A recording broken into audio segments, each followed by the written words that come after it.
Bonjour tout le monde et bienvenue dans le podcast de Unit, le podcast dédié aux énergies vertes. Je suis Marian et aujourd'hui notre experte est Manon Lambolet. Vous la connaissez, elle est ingénieure environnement, responsable hydraulique et environnement chez Unit. Bonjour Manon. Bonjour Marion. Comment est-ce que tu vas ? Dis-moi. Écoute, je vais bien, je te remercie pour ce nouvel épisode que nous allons faire ensemble aujourd'hui. Ah bah c'est avec plaisir. Donc tu nous parles d'où aujourd'hui ? Tu es dans quelle ville ? Je sais que tu bouges parfois. Effectivement, je bouge parfois et je suis dans mes Vosges natales, entre forêt, pluie et en plein été. Très bien. Et donc quel va être le sujet du jour ? Dis-moi. Alors, nous avons choisi de parler migration des poissons et l'influence de nos barrages sur les poissons.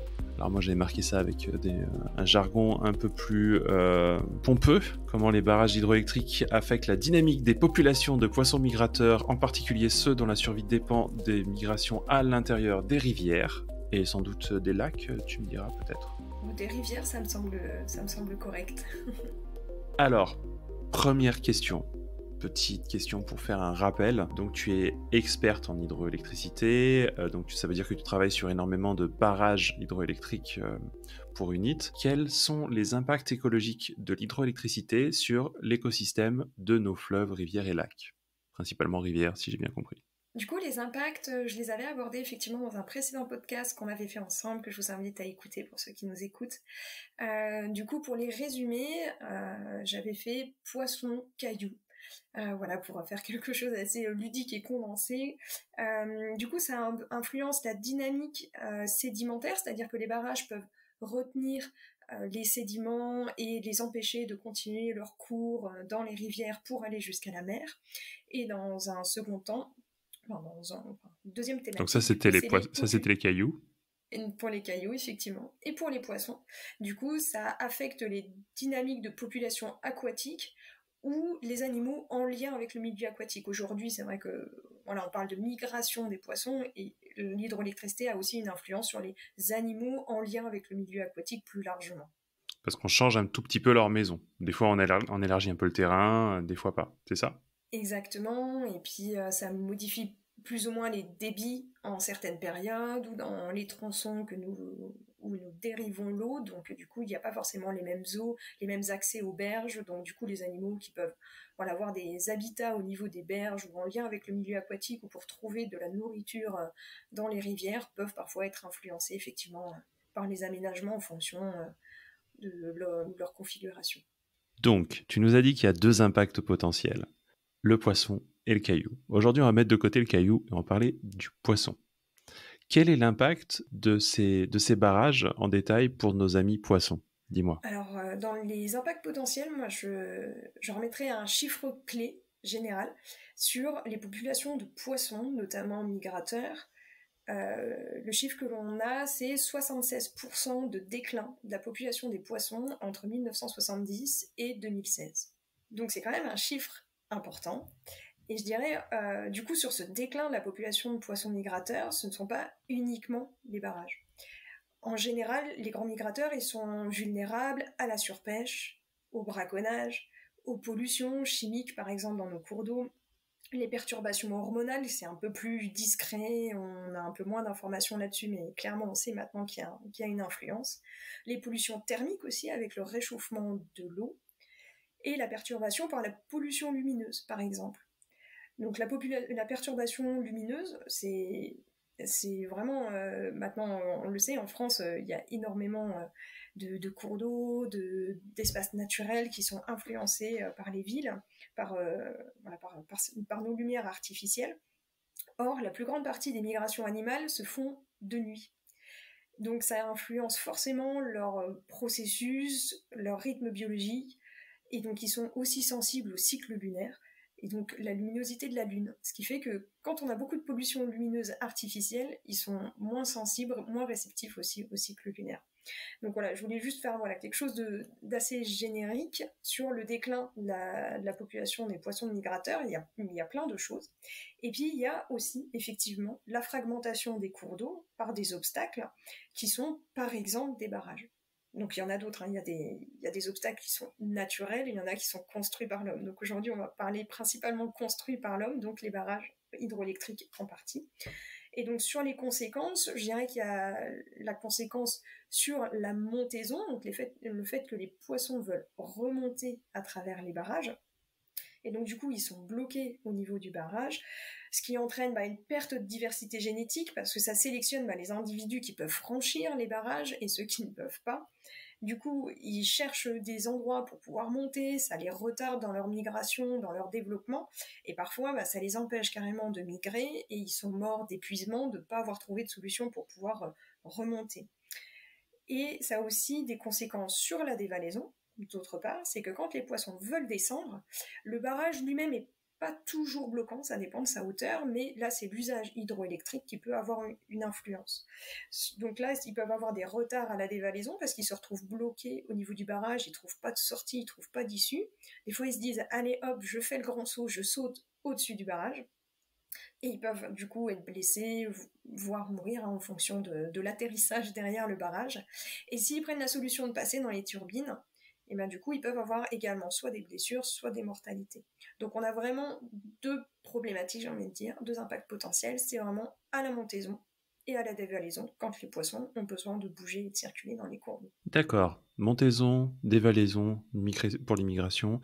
Moi, je reste bloqué sur la partie de la pollution lumineuse. Qui aurait cru que la pollution lumineuse pouvait avoir un impact sur les poissons? Franchement, ça me serait pas venu à l'esprit tout seul. Mais reprenons. Donc, il y a plein de types de poissons dans une rivière. Et je me demandais quels sont les poissons concernés, quels sont peut-être les poissons qui ne sont pas concernés, et en quoi est-ce que cette migration est essentielle pour les écosystèmes aquatiques? Alors merci pour cette question qui est dense, et donc du coup je vais essayer de répondre le plus complètement possible à ta question. La migration, déjà dans le terme générique, elle n'est pas seulement réservée aux oiseaux. On en entend beaucoup parler, la migration des poissons du sud vers le nord, du nord vers le sud, en fonction des saisons. Les poissons sont eux aussi concernés par ce phénomène, et c'est quelque chose qui est instinctif, comme les oiseaux. Du coup, je vais faire juste quelque chose assez général en essayant de ne pas être trop technique, pas trop scientifique, parce que je ne sais pas exactement qui nous écoute, mais on va essayer de faire le plus ouvert possible. Dans le milieu aquatique, on distingue les migrations qu'on appelle holobiotiques. Ça y est, j'ai mis un mot hyper compliqué. Et donc ça veut dire qu'il y a des migrations qui s'effectuent au sein d'un même milieu. Par exemple, les poissons dans la mer, ils bougent. Les poissons dans une eau douce, ils bougent. Mais ils restent dans le même milieu. Un poisson marin, un poisson d'eau douce, il reste dans son milieu. Et puis il y a les migrations, ce qu'on appelle amphibiotiques, donc des poissons amphihalins, qui eux changent de milieu. Ils ont décidé de ne pas faire toute leur vie, soit dans l'eau douce, soit dans l'eau marine. Alors ils bougent. Donc ils peuvent vivre une partie de leur vie dans l'eau douce, puis aller dans la mer, ou être dans la mer, puis revenir sur les eaux continentales. Donc il y a un certain nombre d'espèces piscicoles qui ont besoin, pour le déroulement des différentes phases de leur cycle biologique, de ces différents milieux et de naviguer entre les deux. Et donc là, ils doivent se développer pour rejoindre des zones soit de grossissement, de développement, soit pour se reproduire. Et donc c'est une phase qui est juste indispensable, essentielle, qu'ils ne peuvent pas l'enlever de leur cycle de vie. Donc pour ça, ils ont besoin de monter, descendre des cours d'eau pour pouvoir réaliser leur cycle de vie entier qui ne se fait pas que dans un seul milieu. Donc la migration, effectivement, c'est bien de la montaison et de la dévalaison. Il y a les deux. Il y a des poissons qui vont dans les deux sens. Donc pour les migrateurs qu'on a dit holobiotiques, donc ils font toute leur vie dans le même milieu, ils ont aussi des déplacements au sein du réseau qu'on appelle hydrographique. Ils ont des exigences migratoires qui sont plus ou moins marquées, mais moins en tout cas que ceux qui doivent aller dans la mer et dans nos rivières. Donc ceux qui restent en eau douce, ils ont aussi besoin de se déplacer, principalement pour se reproduire, pour grossir, chercher des habitats différents, aussi en fonction des saisons, parfois chercher des températures d'eau différentes. En tout cas, c'est important pour eux de bouger pour éviter l'isolement génétique et rester toujours en vase clos, ce qu'on appelle chez nous... j'ai perdu le terme, mais en tout cas, de pas rester entre eux. Et donc, les migrations amphibiotiques, donc ceux qui vont dans les deux milieux, donc eux, il y a deux types de poissons. Quand on est dans ce milieu, il y a vraiment les holobiotiques qui restent toute leur vie dans l'eau douce, ou dans l'eau marine, mais nous on va parler de l'eau douce parce que c'est ça qui nous parle. Et puis il y a ceux qui doivent changer de milieu. Et dans ceux qui changent de milieu, les amphibiotiques, alors eux, il y en a qui vivent donc dans les fleuves, les rivières, les ruisseaux, et qui repartent à la mer pour grandir. C'est le cas du saumon, je vais tout de suite mettre un exemple. Le saumon, il naît dans les petits cours d'eau douce, les petites rivières, et ensuite il part vers l'océan, il fait sa vie dans la mer, et quand il a besoin de se reproduire, il remonte dans le cours d'eau où il est né, donc c'est bien précis, c'est le cours d'eau où il est né, et donc il remonte le cours d'eau douce, donc du coup sur des centaines de kilomètres. C'est le cas également pour la truite de mer, pour les aloses et pour les lamproies. Et puis il y a un deuxième exemple, c'est l'anguille. L'anguille, elle fait le chemin inverse. Les larves naissent en mer, elle remonte dans les cours d'eau douce, du coup, elle vit, elle grandit, ça peut 5 ans, 10 ans, 15 ans, 20 ans en eau douce, et le jour où elle décide de se reproduire, elle redescend les cours d'eau, elle repart en mer, elle va se reproduire en pleine mer. Et donc les anguilles, par exemple, se reproduisent en mer des Sargasses, au large de la Floride. Donc elle effectue toute sa croissance dans nos eaux douces continentales, principalement en Europe ou en Afrique du Nord, et elle retourne en mer des Sargasses pour se reproduire. Pour le cas spécifique de la France, on a 9 espèces de poissons migrateurs dits amphihalins, donc qui vivent une partie en mer, une partie en eau douce. On a donc, je les ai globalement cités pour donner des exemples, la grande alose, les aloses feintes, l'anguille, l'esturgeon, la lamproie fluviatile, la lamproie marine, le saumon et la truite de mer. Donc en France, on est concerné principalement par ces 9 espèces qui migrent entre les deux milieux. Et ce qu'on appelle les grands migrateurs, c'est souvent utilisé ce terme générique de grands migrateurs, c'est quand ils parcourent des grandes distances. Par exemple, les saumons qui viennent se reproduire, donc qui vivent en mer et qui viennent se reproduire dans nos cours d'eau français de montagne, ils vont parcourir près de 4000 km. Et pour se donner une idée des anguilles, elles, qui arrivent donc de la mer des Sargasses, elles viennent sur nos côtes françaises, après avoir traversé l'océan Atlantique, elles font environ 6000 km. Donc là, on est vraiment sur une problématique vraiment très particulière des grands migrateurs, et qui viennent se reproduire en général là où ils sont nés. On est vraiment sur effectivement des distances absolument colossales.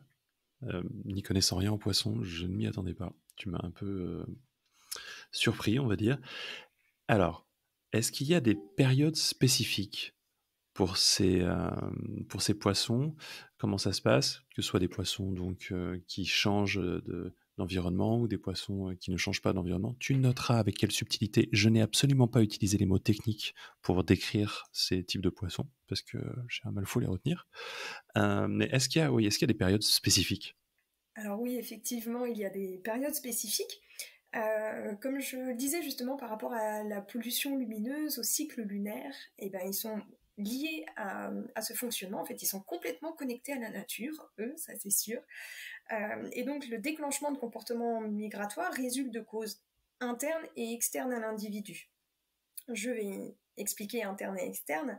Il y a des influences, par exemple, interne, c'est l'état de maturation de l'individu, son âge, sa grosseur, sa capacité à se reproduire. Par exemple, les anguilles restent dans le cours d'eau 5 ans, 10 ans, 15 ans, 20 ans, et elles décident d'aller se reproduire quand elles estiment qu'elles sont en âge et qu'elles en ont envie. Donc ça, c'est leur état de maturation. Il y a la photopériode, donc effectivement, c'est par rapport au cycle lunaire et donc du coup le temps de lumière dans la journée. Nous y sommes aussi plus ou moins connectés dans nos activités. La température de l'eau, qui est souvent liée aussi à la photopériode, mais la température de l'eau est un déclencheur pour eux de migration, ainsi qu'évidemment les conditions hydrologiques, météorologiques. La ponte a lieu généralement, les reproductions, donc à une période où les conditions environnementales sont favorables à la survie des œufs et des larves. On le voit pour plein d'autres espèces dans la nature. Donc les migrations ne s'effectuent pas aux mêmes périodes pour toutes les espèces, même si elles se reproduisent le plus souvent au printemps et à l'automne. Donc pour la montaison, c'est la période de frai de reproduction. Et donc ça va généralement de mars à juillet. Le printemps un petit peu étendu, il y a des poissons qui aiment les eaux un peu plus chaudes, d'autres un peu plus fraîches, mais globalement c'est le printemps, de mars à juillet.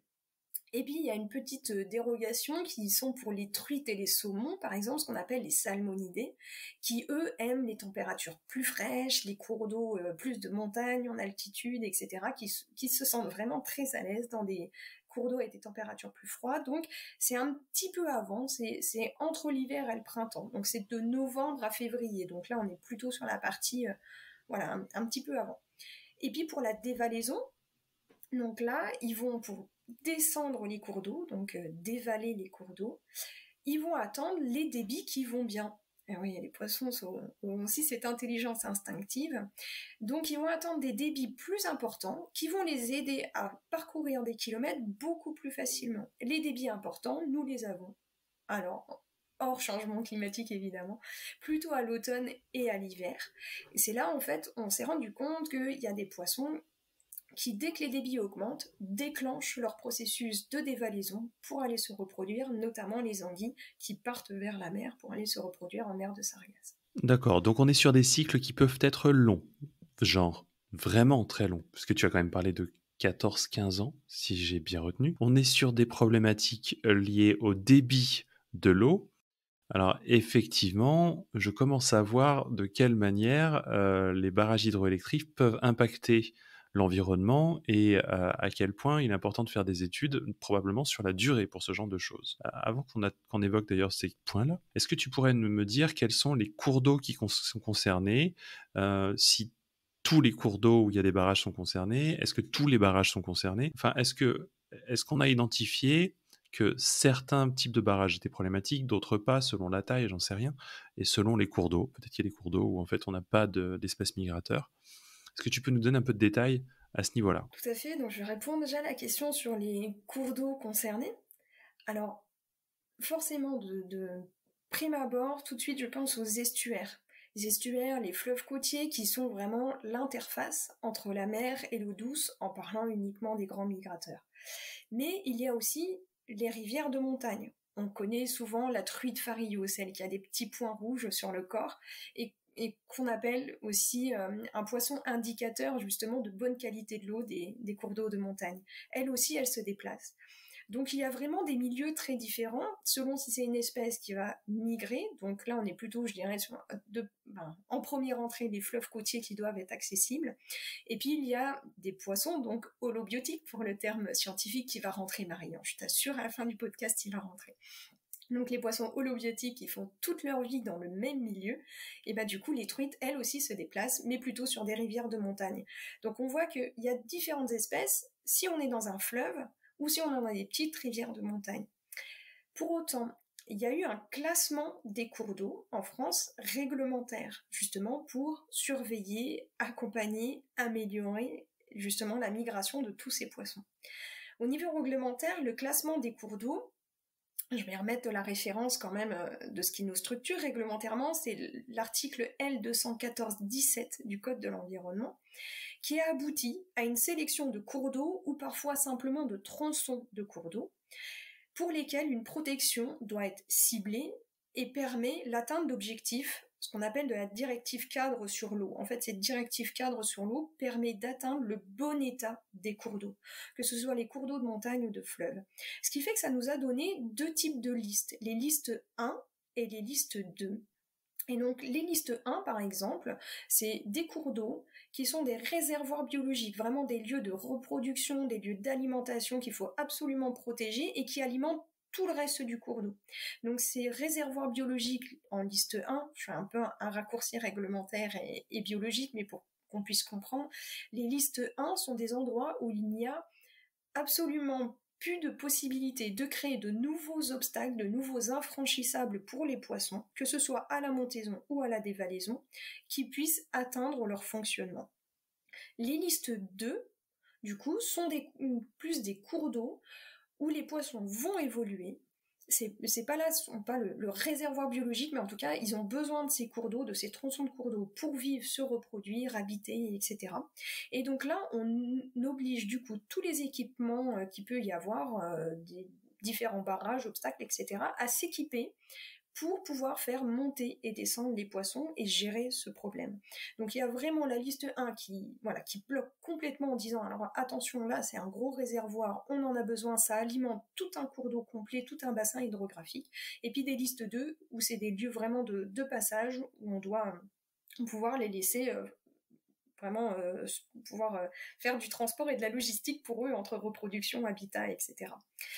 Et donc en montagne, on a aussi un cas particulier, c'est qu'il y a des cours d'eau où il n'y a naturellement pas de poissons, où on n'est pas concerné. Par exemple, en très haute altitude, il n'y a plus de poissons, comme à partir d'un certain étage d'altitude, on ne voit plus d'arbres. C'est un peu pareil avec les poissons. Quand ça devient trop élevé en altitude, que l'eau est trop froide, voire prend en glace une partie de l'année, etc., on ne va pas forcément trouver des poissons. Donc effectivement, il y a pas mal de barrages aussi hydroélectriques ou d'autres types d'obstacles qui ne sont pas concernés puisqu'il n'y a naturellement pas de poissons, et même si on en mettait, puisqu'il y a des alevinages aussi, parce qu'on met des bébés poissons parfois dans les cours d'eau artificiellement pour qu'il y en ait, mais en fait ils n'arrivent pas à se reproduire et y habiter parce que les conditions ne sont pas bonnes pour eux. Donc il y a aussi effectivement des cours d'eau qui ne sont pas concernés. Je dirais les cours d'eau qui ont trop de pente, qui ont trop peu de débit, ou qui ont peu de cages, d'habitat, de substrat. Vous voyez les cours d'eau qui sont que du caillou, alors là forcément ça se développe beaucoup moins bien pour les poissons, ils trouvent plus difficilement de quoi manger et se cacher. Et puis il y a aussi des cours d'eau où naturellement il y a des obstacles infranchissables. Il y a des grandes cascades, il y a parfois des rivières où il y a des cascades qui font 2 mètres, 3 mètres, 5 mètres, 10 mètres, et donc les poissons naturellement ne peuvent pas remonter. Alors à l'amont de ces cascades, forcément il n'y a pas de poissons, sauf si l'homme l'a amené. Je mets bien ce gros bémol puisque l'homme, je fais souvent ce parallèle avec la forêt, puisque vous savez que j'aime bien ce milieu-là aussi forestier. Des forêts naturelles en France, il n'y en a quasiment plus. Tout a été planté, géré par l'homme, etc. Sur les cours d'eau, c'est un peu pareil, malheureusement. Mais tous les poissons sont plus ou moins pêchés, influencés. On met de l'alvinage, donc des petits poissons en amont de certains cours d'eau où il n'y en aurait pas naturellement. Donc on pense qu'il y en a, mais s'il y a une cascade de 10 mètres, naturellement, il ne serait pas remonté.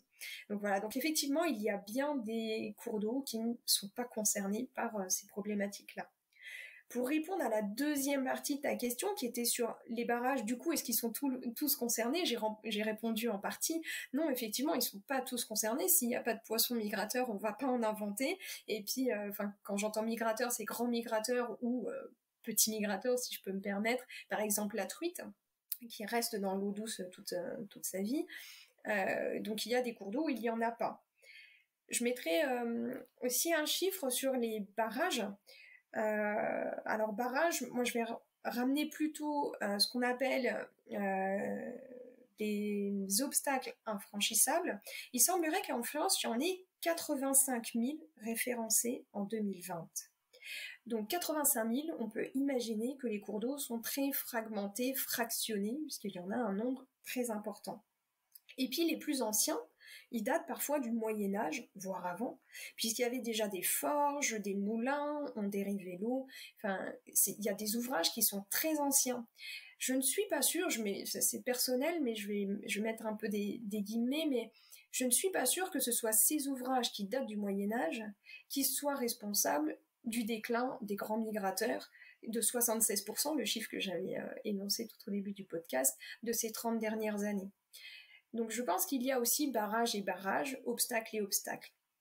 Dans les barrages, donc les 85 000 qui peuvent exister, obstacle à l'écoulement, il y a plein d'usages. Il y a l'hydroélectricité, certes, mais il y a aussi énormément, voire autant de barrages qui sont pour des usages agricoles d'irrigation. Il y a des barrages que nous connaissons parfois sur les grands fleuves, le Rhône, la Seine, etc., le Rhin pour la navigation avec des écluses. Il y en a aussi qui sont des obstacles routiers, autoroutiers, ferroviaires. Effectivement, quand la route ou les autoroutes traversent un cours d'eau, on va les buser, les mettre dans des canaux, et parfois, très souvent malheureusement, ils ne sont pas franchissables pour les poissons et ça coupe du coup la rivière. Et puis, alors il y en a un nombre, incalculable, environ 60%, on imagine, qui eux n'ont plus d'usage. Ils sont abandonnés, ils sont toujours là, le barrage est au milieu du cours d'eau, ils empêchent les poissons de remonter, mais il n'y a plus d'usage. Et souvent, quand il n'y a plus d'usage, il n'y a plus de propriétaire non plus. Et là se pose la question, mais comment on fait pour aller chercher quelqu'un qui va soit enlever ce barrage, parce que ça coûte aussi d'enlever ce barrage, soit le faire en sorte qu'il puisse être franchissable. Donc aujourd'hui, on parle beaucoup d'hydroélectricité qui empêche de faire circuler les poissons. Et ça, je le nie pas du tout, mais je veux juste remettre dans le contexte qu'aujourd'hui, il y a 85 000 ouvrages qui font obstacle aux poissons, et il y en a 60% aujourd'hui qui n'ont pas d'usage, qui brisent la continuité écologique nécessaire aux poissons. Et donc, dans les 40% qui restent, il y a l'hydroélectricité, et il y en a d'autres. Et donc effectivement, il y a des tout petits barrages qui vont de 50 cm, 1 mètre de hauteur, jusqu'aux très grands barrages français qui font de l'hydroélectricité par exemple, ou qui sont des grandes ressources d'irrigation. Par exemple, le lac de Serre-Ponçon, il est hydroélectrique, mais avant tout, c'était l'irrigation de la Durance et donc du coup de tous les vergers du sud de la France. Donc on voit qu'il y a des usages qui sont mixtes et on ne peut pas avoir une approche qui soit complètement égale entre un barrage qui va faire 1 mètre de haut dans une petite rivière de montagne dans les Alpes et qui va produire pourtant beaucoup d'énergie, et puis un gros barrage qui a plusieurs usages de loisirs aquatiques, d'irrigation, de navigation, etc. Et donc du coup on ne les gère pas du tout pareil au niveau de la circulation des poissons. Voilà.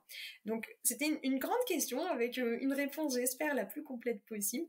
Mais c'est vrai qu'il y a, il y a différents types de barrages et il y a différents types de cours d'eau. Et tout ça, ça demande forcément des aménagements qui sont très différents. Donc on comprend, d'après tout ce que tu viens de dire, que la situation est très très très complexe. Il y a plein de paramètres qui peuvent amener au déclin des poissons migrateurs. Il y a plein de types d'obstacles en France et il y a plein, 85 000, c'est beaucoup, plein d'obstacles en France pour les poissons. Donc il faut se renseigner. Maintenant, d'après ce que je sais, UNIT réalise des études à ce sujet. Quel est leur objet et en quoi est-ce qu'elles peuvent servir à améliorer la vie ou le cycle de vie des poissons? Alors pour les études, effectivement, UNIT réalise des études. Je dirais que principalement tous les hydroélectriciens réalisent des études sur leurs ouvrages pour connaître les poissons qu'ils ont dans leur cours d'eau, quelle est l'influence de leur ouvrage, etc. UNIT, du coup, nous en faisons aussi, et parfois des plus poussés, puisque nous avons des barrages avec des problématiques, des thématiques en tout cas plus particulières. Nous faisons des études, du coup, sur les deux parties de reproduction, sur la partie montaison et sur la dévalaison. Sur la montaison, par exemple, nous avons des systèmes de montaison et nous faisons des études de suivi de la fonctionnalité. Ça peut être tout simplement de compter le nombre de poissons, vérifier que l'entretien est bien fait, et puis en général, le gardien de la centrale qui habite sur place, il voit en fait quand il y a des poissons qui utilisent ces ouvrages. Donc quand il les utilise, c'est quand même bon signe. Et puis on a parfois des choses très spécifiques de suivi de montaison, où là, du coup, on a, par exemple, sur la Seine, je vais illustrer, nous avons une centrale sur la Seine, et là, dans la poisse à poissons, nous avons une vitre dans le génie civil, quelque chose où on peut voir du coup l'eau et les poissons passer à travers la passe à poissons. Donc c'est devenu un endroit pédagogique, etc., où on accueille du public. Mais du coup, on peut les regarder. Alors parfois, quand on y passe, on en voit. Des fois, on n'en voit pas. Ça dépend du moment, parce qu'ils circulent un peu quand ils veulent quand même, les poissons. Ils n'ont pas encore de péage. Et on a également, à travers cette vitre, du coup, une caméra qui regarde en permanence, qui filme en permanence la montée des poissons dans ces ouvrages-là. Et donc, il y a après quelqu'un qui analyse ces vidéocomptage, ce qu'on appelle. Donc on compte le nombre de poissons qu'il y a, les espèces qui transitent, on estime à peu près la taille qu'ils ont, etc. Si c'est des tout petits poissons qui ont 1 an ou des plus gros qui ont 5 ans. Et donc ça nous permet de connaître déjà quels sont les poissons qui sont dans nos cours d'eau, quels sont ceux qui arrivent à migrer, à passer, et puis à faire des statistiques au fur et à mesure des années. Voilà. Donc ça, c'est une idée, par exemple, d'études que nous faisons chez UNIT sur la montaison. Nous avons aussi un autre pan qui est la dévalaison. Et à nouveau sur la Seine, sur cette centrale qui fait l'objet de beaucoup d'études, par exemple, nous avons donc l'étude de l'anguille, vraiment très spécifique sur l'anguille, qui est un poisson moi, que je découvre de plus en plus au fur et à mesure des années voilà, de mon métier, que je trouve mais incroyable par le trajet qu'elle fait, sa vie. Et justement, la semaine dernière, j'étais justement en Normandie avec donc Profiche, avec qui nous travaillons, donc qui est vraiment un spécialiste des poissons et notamment de l'anguille, qui fait ses études, qui nous accompagne pour le volet vraiment terrain. Et c'était vraiment incroyable de l'entendre. Donc c'est vraiment un chercheur qui a fait plusieurs thèses sur l'anguille, etc. Et qui me dit, mais c'est incroyable l'anguille, elle va bientôt disparaître, enfin elle est en train de décroître vraiment très rapidement.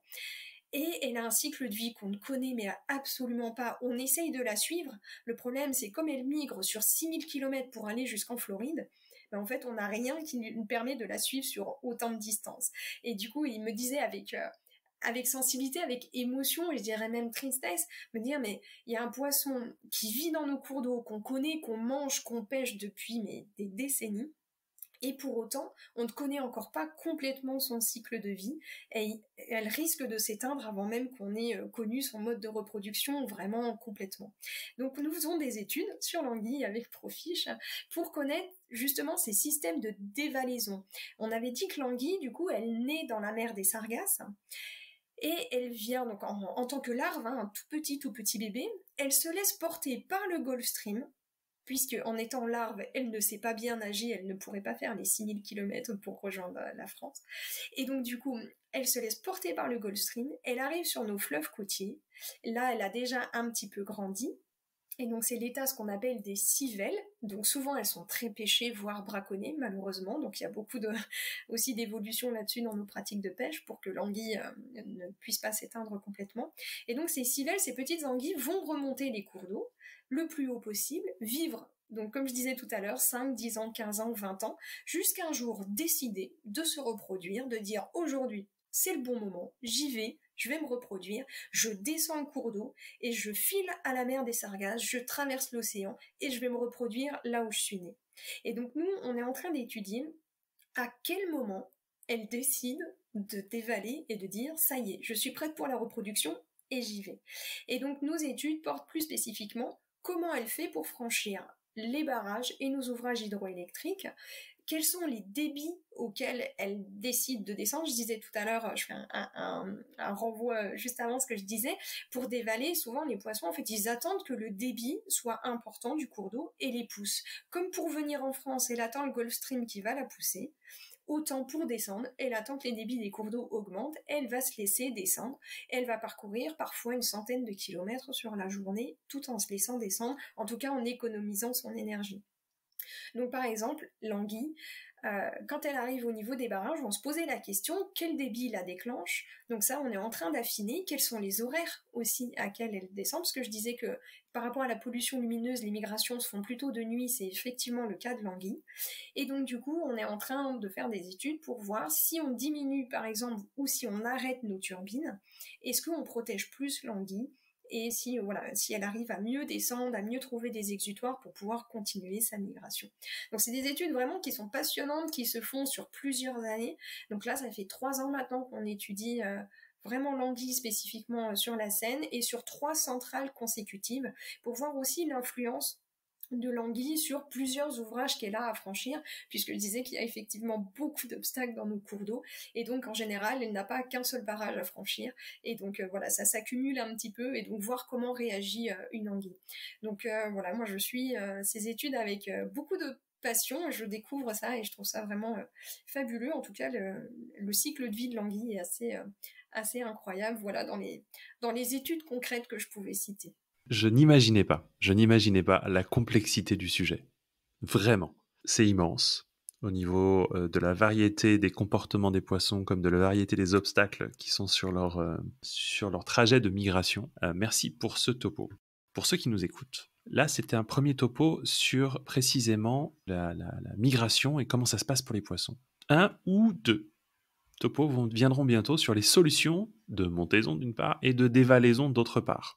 à savoir comment on aide les poissons à monter, comment on les aide à descendre. Il y aurait un petit passage rigolo avec des toboggans, je crois. Et j'attends avec impatience de pouvoir vous développer les solutions de montaison et dévalaison. Je pense que là, le topo sera plus que complet quand on aura fait tout ce tour. Merci en tout cas. Donc, merci Manon. Je le rappelle, tu es ingénieur environnement responsable hydraulique et environnement chez Unit. Je suis Marian Terrasse et je vous présentais le podcast de Unit, le producteur d'une électricité locale, durable et compétitive. Si vous avez été intéressé par cet épisode, n'oubliez pas de lui donner une bonne note sur votre lecteur de podcast préféré. C'est comme ça qu'on avance et qu'on évolue.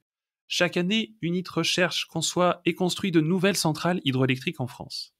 Donc, si vous êtes une commune, et si vous avez écouté cet épisode parce que vous avez une rivière que vous pensez exploitable, n'hésitez pas à solliciter Unit, qui saura vous donner rapidement son opinion sur la faisabilité. Dans tous les cas, abonnez-vous au podcast pour en découvrir plus sur l'avenir de l'électricité verte. Merci Manon. Merci Marianne pour cet épisode. Au plaisir de la suite. Au plaisir.